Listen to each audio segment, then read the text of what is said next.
Ok les gars, en fait, il est maintenant question pour nous de travailler avec l'application Pixelab. Et comme vous constatez à l'écran, c'est une réalisation qui a été faite bien évidemment par cette application. Rien n'a été ajouté ailleurs. Du moins, c'est les photos et tout. Je vais vous montrer comment est-ce que vous pourrez acquérir ces différentes photos. Je pense que bien avant, on a vu comment est-ce qu'on peut faire pour supprimer l'arrière-plan d'une photo. J'ai pris une photo, comme vous voyez, à travailler avec cette application. Comment est-ce qu'on peut réaliser des choses pareilles? Ce que je vais faire, c'est quoi? C'est que je vais vous montrer un nouveau format encore vierge, encore pratiquement vide. Et je vais vous expliquer un peu comment chacun peut pouvoir réaliser une chose pareille. Vous constatez en dessous, on a mis mes projets, on a mis défaut, on a mis... Je clique juste sur défaut. Quand je clique sur défaut, ça me met dans un nouveau format. Voilà le nouveau format. Le format est encore vierge. Comment est-ce que je fais pour réaliser cela? La première des choses, c'est que il est d'abord important de détailler ou du moins de renseigner en fait la taille de notre fichier. Est-ce qu'il s'agit d'un fichier qu'on va mettre sur Facebook, sur YouTube, sur Twitter, sur Instagram et tout? Et pour pouvoir le changer, où est-ce qu'on va? Vous voyez juste à la gauche, croix point. Je ne sais pas, à la droite, lui, on a mis croix point. Vous cliquez sur ces croix points là. Ça va vous renvoyer dans cette interface. Vous allez voir la taille de l'image. Quand vous cliquez sur taille de l'image, voilà ce qui s'affiche. Maintenant, c'est à vous de choisir en fonction de vos objectifs. Vous cliquez sur ce comme là.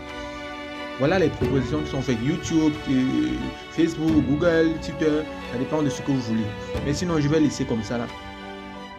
Ok, voilà notre taille. Ce qu'il faut comprendre, c'est que je vais ici là vous faire comprendre comment est-ce que chacun peut ajouter une photo et rédiger un texte. Parce que je pense que si on sait déjà ajouter une photo, on sait déjà rédiger un texte, le reste vraiment, ça vient juste avec l'esprit de créativité. Voilà le test. Voilà le test. Ça veut dire que si je vais saisir quelque chose ici, je double-clique. Quand je double-clique, ça me renvoie là et je saisis ce que je vais écrire. Je vais dire bonjour. Bonjour. J'enregistre. Quand je clique sur OK, qu'est-ce que j'ai fait? Bonjour. Pardon. Voilà ça qui s'est enregistré ici. Là. Vous voyez que ça, c'est déjà le texte. Maintenant, comment est-ce qu'on fait pour modifier le texte? Comment est-ce qu'on peut faire pour mettre cette police à notre groupe? C'est à ce niveau-ci là. Vous voyez, c'est ici. On va travailler avec ce point-là. Je clique dessus et ça me renvoie dans cette interface. Ainsi, ici, on va éditer, on va supprimer, on va copier, on va coller. Vous pouvez copier, vous coller encore, vous pouvez dupliquer en fait. Mettre ça à l'arrière-plan ou mettre ça à l'avant. Ça dépend de ce que vous voulez réaliser, la position. Ici, en fait, la position, c'est pour déplacer le texte en question. C'est vrai que même en touchant juste sur le texte, vous pouvez déplacer. Mais les touches en fait permettent de déplacer là de façon précise. C'est-à-dire que s'il faille que vous déplacez tous les textes de 5, vous touchez juste comme ça, ça déplace. Au cas où vous voulez remonter ou bien descendre, c'est ici que vous pouvez gérer cela. Maintenant, on a un autre élément qui apparaît qui est ici là, la position relative. On ne doit pas entrer dans les détails dans cette position parce que c'est pas trop important. C'est même pas trop utile. Ensuite, on a la taille. La taille ici, c'est en fait, vous voyez, chacun peut augmenter la taille à son goût en fonction du texte et tout. Et ensuite, on a la couleur. On part directement sur la couleur. La coloration, ça dépend maintenant de l'objectif qu'on veut atteindre. Voilà les colorations et tout. Maintenant, on a la texture. Ici aussi, on ne va pas entrer dans les détails. On part directement sur opacité. Opacité, ici, là, c'est juste pour permettre de dire si en fait le texte doit être assez visible ou moins visible. Ça dépend de ce que vous êtes en train de réaliser. Ensuite, on a tourner, masquer, police. Police, on va entrer sur police. Police, ici, là, ça vous permet de choisir en fait la police que vous voulez réaliser. Vous voyez que tout à l'heure, c'était pas la même chose. Maintenant, ça a complètement changé. Transformation totale. Le style. Le style ici, là, c'est pour mettre ça en gras ou pas et mettre c'est souligné ou bien vous connaissez comment ça se passe avec ces différents éléments là. Ensuite, on a ce petit point qui est la courbe. Ça veut dire que si je veux, je peux faire en sorte que ça soit sur une forme de courbe. Regardez. Voilà, vous voyez, courbe, ça dépend de moi. Si je veux que ça soit comme ça, bien comme ceci, ça dépend de moi. Mais sinon, je vais me limiter à ça. Ensuite, on a maintenant l'arrière-plan. Ça veut dire que le texte que j'ai rédigé là peut avoir un arrière-plan. Ça dépend de moi. Je clique juste là. Vous voyez comment l'arrière-plan s'affiche. Si je veux pas, je désactive. Donc là, ici maintenant, alignement. C'est quand vous avez plusieurs polices ou bien plusieurs textes que vous êtes appelé à toucher alignement ou bien espacement. Espacement ici là, c'est pour espacer l'écran. Regardez. Vous voyez, quand je clique là, je touche, ça diminue. Et on a aussi interligne, c'est quand vous avez plusieurs lignes et tout. mais c'est pas très important. Le cret, ici là en fait, c'est pour vous permettre d'arrondir en fait, de renforcer les abords de votre texte. Vous voyez que j'ai cliqué dessus, regardez, voilà comment en fait le texte est. Mais quand je clique dessus, voilà comment les abords deviennent. Ça a complètement changé. C'est-à-dire qu'il peut arriver à un certain niveau que lors de votre montage, vous voulez peut-être transformer un texte en mettant des abords plus compliqués que les autres. Maintenant, vous choisissez la couleur de l'abord en question.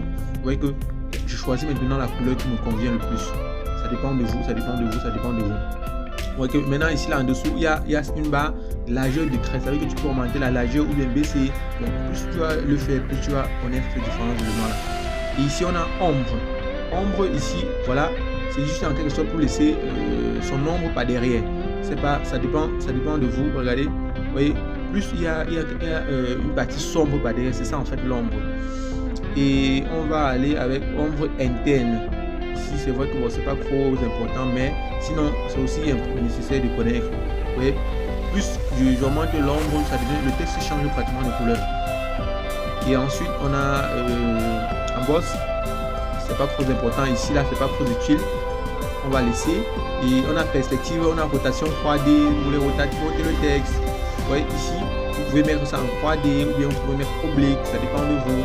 Mais sinon, j'ai dit toujours, quand on fait un montage, on doit se rassurer que cela répond aux critères. Ensuite, on a bon, je pense que c'est tout pour ce texte. Maintenant, on va faire quelque chose. On va aller au deuxième point qui est là, en quelque sorte comme le losange. On clique dessus. Et ici, maintenant, il est question pour nous de mettre une photo. Si on veut ajouter une photo, on voit tout cela. C'est écrit importer.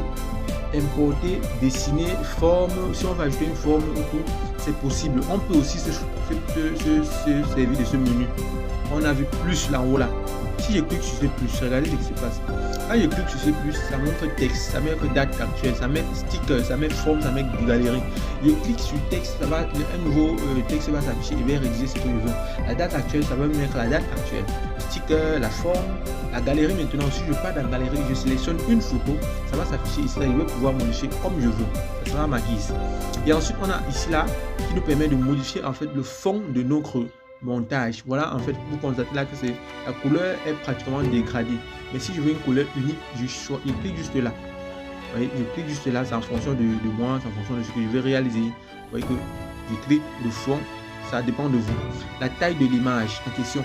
Ici, en fait, ne pas vouloir modifier certains trucs. Rassurez-vous de toujours travailler avec les images normales. Donc, même si vous n'êtes pas aussi rassuré, allez sur Google et tapez l'image normale ou moins la taille normale pour une réalisation YouTube ou Facebook. Ça va pouvoir vous donner ces différents éléments. Galerie, comme je disais tout à l'heure, et vous pourrez modifier tous ces différents points. Mais comme je l'ai dit, le premier élément à connaître, c'est d'abord la taille de votre montage. La taille, c'est très important. Et là, on a la vignette, je pense que lors de la formation, on a parlé de contraste et tout. C'est à ce niveau-ci là.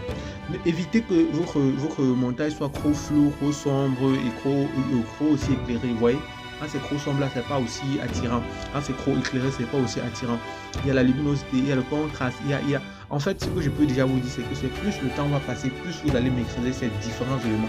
Mais sinon, il est déjà important de connaître ces différents points. Donc voilà, en fait, une petite explication concernant le logiciel.